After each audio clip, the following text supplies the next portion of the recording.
wabarakatuh. Saya dengan Dr. Fahrul dengan Bapak siapa? Baik Bapak, di sini saya akan melakukan pemeriksaan colok dubur, di mana pada pemeriksaan ini untuk mengetahui apakah ada kelainan pada prostat Bapak atau pada anus Bapak. Mungkin untuk pemeriksaan ini agak sedikit tidak nyaman ya Pak ya. Apakah Bapak bersedia? Baik, jika Bapak bersedia, Bapak bisa tiduran di bed dengan posisi seperti ibu melahirkan atau posisi litotomi. Saya akan cuci tangan dan memakai insulin terlebih dahulu ya Pak ya.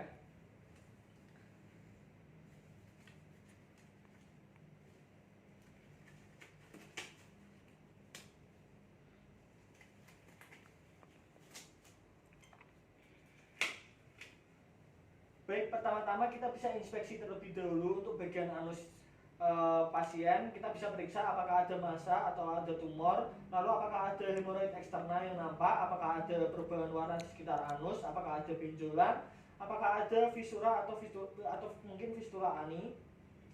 Selanjutnya setelah kita lakukan inspeksi, kita bisa lanjut ke melakukan palpasi.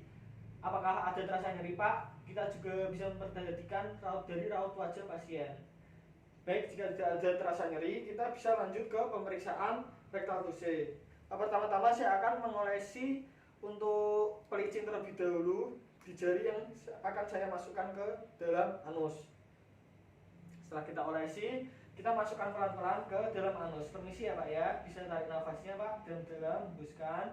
Nah, pada saat ada tahanan, setelah kita memasukkan sedikit jari kita bisa nilai terlebih dahulu untuk kekuatan dari tonus sphincter ani, apakah tonus sudah mencengkram dengan kuat atau tidak. Di sini mencengkram dengan kuat ya Pak ya. Kita bisa lanjut ke masukkan lagi ke dalam menuju ke ampula recti.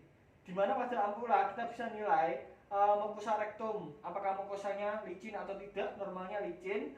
Lalu kita bisa nilai juga apakah ada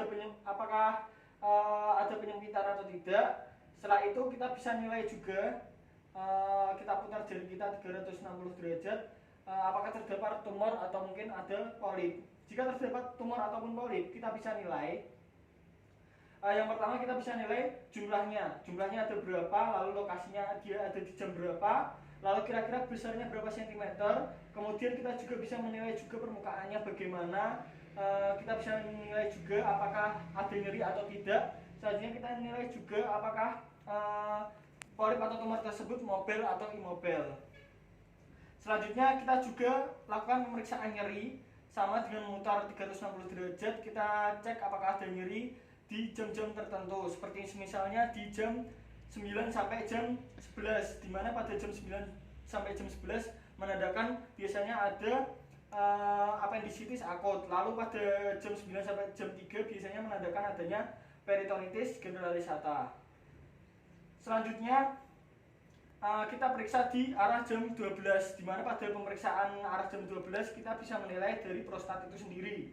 Pertama kita nilai besarnya terlebih dahulu, dari lateralnya kita ukur besarnya seberapa, lalu kita raba dari pul inferior menuju pul superior, apakah pul superiornya teraba atau tidak. Jika ada pembesaran pada prostat, biasanya pada pul superior atau pul atasnya dia tidak teraba.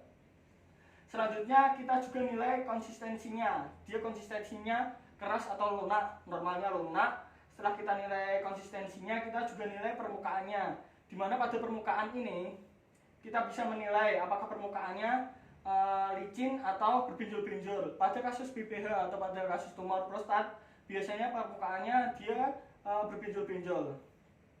Kita juga nilai juga apakah terdapat nyeri atau tidak. Apakah terdapat nyeri Pak? Jika terdapat nyeri, biasanya menandakan adanya peradangan pada prostat. Selanjutnya kita juga nilai pada sulcus medianusnya. Untuk sulcus medianus kita bisa menilai apakah sulcus medianusnya datar, cekung atau mungkin cembung. Selanjutnya kita juga bisa menilai mobilitasnya, apakah mobilitas mobil terhadap mukosa rekti atau tidak. Setelah kita melakukan pemeriksaan tersebut, kita bisa cabut secara pelan-pelan. Bapak bisa tarik nafasnya Pak, ya, hembuskan Pak. Selanjutnya kita bisa nilai pada hasil setelah colok dubur. Kita bisa nilai apakah pada feses terdapat darah ataupun lendir setelah kita melakukan pemeriksaan colok dubur. Baik, alhamdulillahirobbilalamin, pemeriksaan Kalau dubur telah selesai, Bapak bisa memakai celananya lagi, Pak. Saya akan membersihkan terlebih dahulu.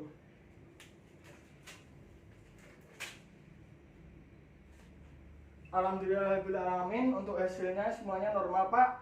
Terima kasih atas kerjasamanya. Kurang lebihnya mohon maaf. Wassalamualaikum warahmatullahi wabarakatuh.